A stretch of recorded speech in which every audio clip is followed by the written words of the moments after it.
Happy birthday! Này, tôi lọt sọ, tôi lọt sọ. Happy birthday, Nana!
Ano lang nag-birthday na? May tatay, may tatay na. Ito mo sa Grimlan? Wala gumikulingan na daw sa dalawang mga kapilyo. Kasal na ka mo? Ilan daw si James Manila? Ang kapitaan ka po? Sa plastic ang dako. Si James Manila. Hindi niya nagalin. Mahigap lang ikaw. Kaya magutong mo na sa ito. Hindi nagalin si James nga. Ibang taisay. Halin na si James America. Anong dala mo to? Nasaan? Kuero ni arroz, kuero. Damo ka sa kasagyan. Dapat hindi nagalin. Wala ka mga puli.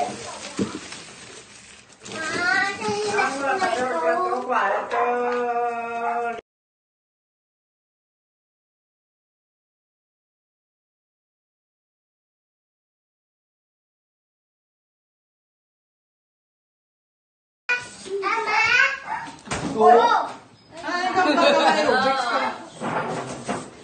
Kailangan mo pa mo naman perfect. Kanta na. Hindi pa. Mga apo. Ako pa. Karoon lang sa Pagtura, hindi ka mapon. Karoon kita doon, nakahibalogit. Ang rason, nyari kita.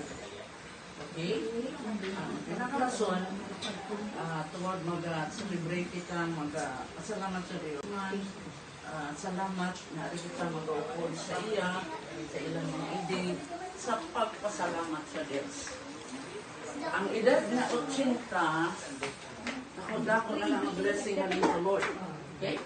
Mostly ang mga tao, 60, 70. Madala lang. Mag-80 na saya, grabe na naka-blessing. Okay? So, dapat din nga ato din silibrahan pagpasalamatan sa Kristo. Salamat sa mga kabataan na nag-cooperar. Okay? Na malipay siya mga. Because in the Bible says na ang kabataan, samtang buhi pa ang kunikanan. At ang ako'y kasubo, pabudlayan ko there sa kalipay. So this is the time na ilan naman nga panahon. Yan. So ang mga guys ang gindeclare ako patay, okay, pagkabugta ko mag-ibuhi ko sa Ginoo, ang unang kuling tawag, mawala sila kabalo, ang unang ko sa morgue, hindi pa na ko. Yes. Pagbugta ko na ako, mag-ibuhi ko sa Ginoo, ang tinawag ko, una, ang mama ko. So, ikaduwa ang Eloy. Ikatatlo ang mana, and the children at ang iba na.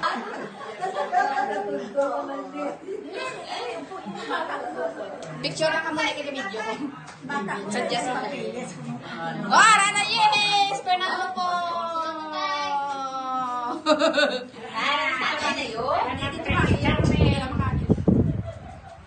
Nayo? Guwapo siya. Bana ko. Oo, ito. Ay,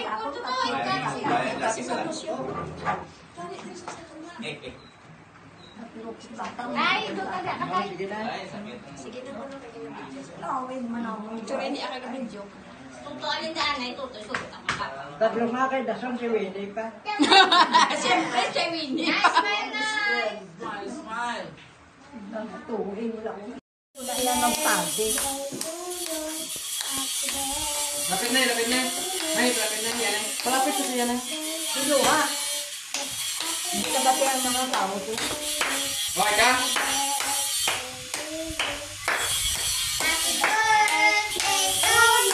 Ato yung mga pinang mga amigo.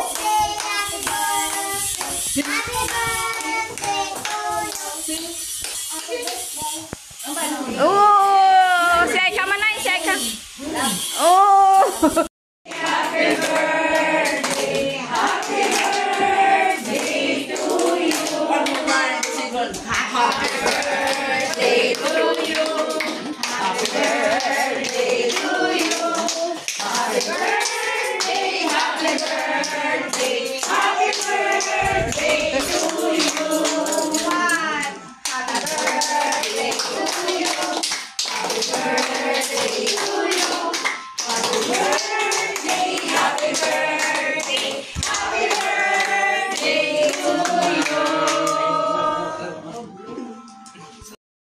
Oh, wait. Wish, anay, nay, sa birthday mo na ng balon mo, nay. Anong gusto mo? Oh. Uyo pa. Picture sila na, hindi siya winnie, day. Oh, yo. Kuya pa. 1, 2, 3. Uyo pa na na. Uy, paano yun? 1, 2, 3. Musa, isa pa. Ano mo? Para pa, oh. Isa pa, may isa pa. Bilin pa lang. Yay! Ay! Okay, kung bukanay lang. Makaunat na yun. No. Kasi lang ako kadali sa kulong sa Ginoo. Sige, Kaya pastora. kinanglanan mo. Ari kita tanan, pero ang magpasalamat kita sa Ginoo. Kay siya maayo. He is good. And He is faithful. And His love endures forever.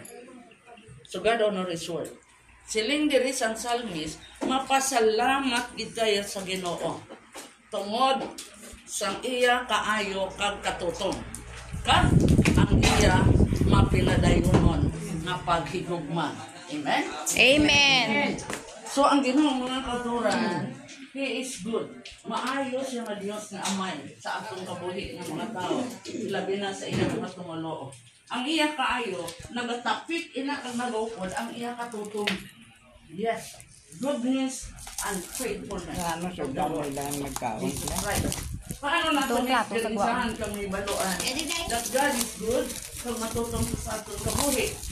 Nan, ang aton amay nga langit nun, palangga kita tanan. Amen? Amen. Ang iya nga langit, ang iya heaven, bukas para sa aton. Sa Ginoo sa aton, nga mga tumuloon niya. Kag mga ula siya sa tanan niya nga kaayo pagkatupang sa aton kabuhi. Yes, we provide our needs. Ginaano kita, naprotektahan kita sa Ginoo. Dinasabat ang atong pamumuno, gamatag sa sang peace, ang kalinong, kalipay, ang pag-isa sa atong kabuhitan sa atong pamilya. Amen? But the most important is love endures forever. Muna, mapasalamat kita. Salamat sa inyong pamilya. Ngari man kita, hindi lang ang God mag-fellowship o kung mag-inocanize sa birthday na muna. Pero ini nag-represent sa Ginoo. Nadako-dako nga pasalamat sa pamilya Libisma. Dira sa Ginoo. His love endures forever. Yang iyang nagugma mga kauturan, amo gina siya ang pinakakid, pinakayabi. Kung wala ang gugma sa Diyos sa aton kabuhi, hindi ta ma-experiencean ang goodness, ang katutong niya, ang faithfulness ng iyang nakahay. Nagugma. Kabalo kita mga kauturan, paano na na-prove sa Ginoo sa atong pag-experiencean ka. That really our God, the Father, love His Son. Ihatag niya niya bugto anak to die for our salvation, for our freedom. That is the love of God. Okay, ang mga hambal na sa Romans 10:17. Okay, God the Father demonstrates His great love towards us. As ang kita magsasala pa, Jesus died for us. Ang gugma sa Dios na mga puno sa atong ibigasuon. Agod, makahigugma kita sa iya. Makasimba, makaalagad, makabasa sa iyang bulong, pag magatungan sa iya, magatuo sa iya, para kawasan na ako na naton. Paagi lang sa paglo kay Kristo. Then, ang iyang goodness, ang iyang faithfulness, maangko na natin kami experience yan every day. Amen? So let us give thanks to the Lord. Hindi lang kita man every day. We need to give thanks to God. Pagpunta natin sa aga, pasalamat na. Yes, na may pagtuo. Pagtulog, pasalamat. Ang tanan niya ginhatag, kahinimo sa Ginoo dahil. Ang una si King David declare sa Bible, a man after God's own heart, ang tao nga malapit kag suod sa kasing-kasing sa Diyos. Yes. Isa ini kamo nga ginahimo niya nga kinaiya. Kag kamay pa mo nga kita sina. Makinasalamat siya. Gani malapit siya sa kasing-kasing sa Diyos. Sa maayong nga sitwasyon, maayong kahimtanan, may problema, balatiran, o kumpirado, o whatever, we need to give thanks to God. Amen? Okay, shall we all stand? Ay, magpapangamuyak kita rin naman na. Ay, video na. So let us pray. Father God, nagpasalamat kami na nagpalapit sa imong tanan sa inyo na tinion. Salamat nga batang